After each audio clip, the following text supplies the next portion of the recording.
এবার তোমাদের ক্লাস 8-এর ওই কোষে দেখি 14 চ্যাপ্টার অঙ্ক গসাগু আর লসাগু নির্ণয় করি থেকে। তো এখানে বলেছে গসাগু নির্ণয় করি X square minus one X cube minus one X square plus X minus two, এই তিনটে রাশি আছে, এই তিনটে রাশির গসাগু নির্ণয় করতে হবে।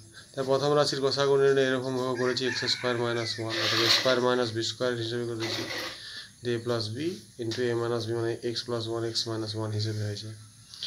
এটা হচ্ছে স্কোয়ার মাইনাস বি স্কোয়ারের সূত্র হিসাবে। তারপর হচ্ছে দ্বিতীয় রাশি এক্স কিউ মাইনাস ওয়ান, এটা A cube minus B cube সূত্র ধরে হয়েছে।